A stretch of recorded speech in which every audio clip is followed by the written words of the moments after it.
അങ്ങനെ എല്ലാവരും ചേർന്നുള്ള ഗംഭീര സ്വീകരണം. പിന്നെ വീടെത്തിയതും വേറെ ആരും മൈൻഡില്ല കേട്ടോ. വാവയായിട്ടിരുന്ന് തന്നെ കളി.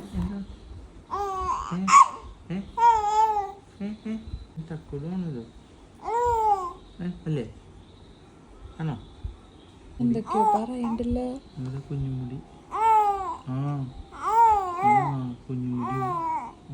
ഡാഡിയും മോളും പെട്ടെന്ന് തന്നെ അങ്ങ് സിങ്കായെന്ന് പറയാം. അതുകൊണ്ട് തന്നെ അന്നത്തെ ദിവസം പിന്നെ നമ്മളെ ഒന്നും വലിയ മൈൻഡ് ഇല്ലാണ്ടായി.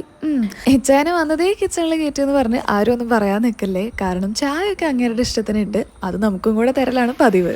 മമ്മി കുറേ സങ്കടം പറഞ്ഞിട്ട് എഴുന്നേറ്റ് വന്നിട്ടുണ്ട്. കാരണം നമ്മൾ ഒരുമിച്ചായിരുന്നല്ലോ ഇത്രയും ദിവസം കിടന്നിരുന്നത്. വാവേനെ പിരിഞ്ഞുകൊണ്ട് തന്നെ മമ്മിക്ക് വല്ലാത്തൊരു സങ്കടം.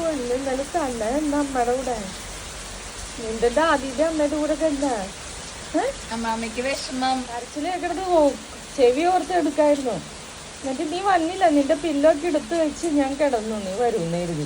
ഇതൊക്കെ പോട്ടെ, ഇന്ന് നല്ല അടിപൊളി മഴ ദിവസമാണ് കേട്ടോ. അപ്പൊ രാവിലത്തെ ചായ കൂടിയും താരുവിനെ കളിപ്പിച്ചും എല്ലാം കഴിഞ്ഞതിന് ശേഷം നമ്മളൊന്ന് റെഡി ആയിട്ട് പയ്യെ പുറത്തേക്ക് ഇറങ്ങാണ്. കഴിഞ്ഞ വട്ടം നാട്ടിൽ വന്നപ്പോഴും ഞാൻ ആദ്യം കൊണ്ടുപോയത് ഇജാന്റെ ഈ മുടി വെട്ടിക്കാനാണ്. കാരണം ഷിപ്പില് മുടി വെട്ടുന്നത് എപ്പോഴും വലിയ പോസിബിൾ ആയിട്ടുള്ള കാര്യമല്ല. അതുകൊണ്ട് വന്നതിന് നെക്സ്റ്റ് ഡേ തന്നെ ഈ കാർഡൊക്കെ ഒന്ന് ഇറക്കി ഞങ്ങൾ നൈറ്റ് ആയപ്പോഴത്തേക്കും പപ്പയുടെ ശകടം എടുത്ത് ഞങ്ങൾ നേരെ പോയത് അൽനാബായ് ലാവന്യ ബൊട്ടീക്കിലേക്കാണ്. ഇവിടെ കസ്റ്റമൈസ് ചെയ്യാൻ എന്ത് വർക്ക് കൊടുത്താലും ചേച്ചി നല്ല അടിപൊളിയായിട്ട് ചെയ്യും. നാളെ എന്റെ കോളേജ് ആർട്സ് സിഗ്നേച്ചറിലെ പിള്ളേരുടെ ഓണം സെലിബ്രേഷൻ ആണ്. അതിന് വേണ്ടിട്ട് ഒരു ഔട്ട്ഫിറ്റ് ചെയ്യാൻ കൊടുത്തിട്ടുണ്ടായിരുന്നു. സർപ്രൈസിംഗ്ലി ചേച്ചി ടാറുവിന് ഒരു ഔട്ട്ഫിറ്റ് റെഡിയാക്കി അതിനെ ഞെട്ടിച്ച് കളഞ്ഞു. ഇന്ന് എത്രയേ ഉള്ളൂ. ബൈ.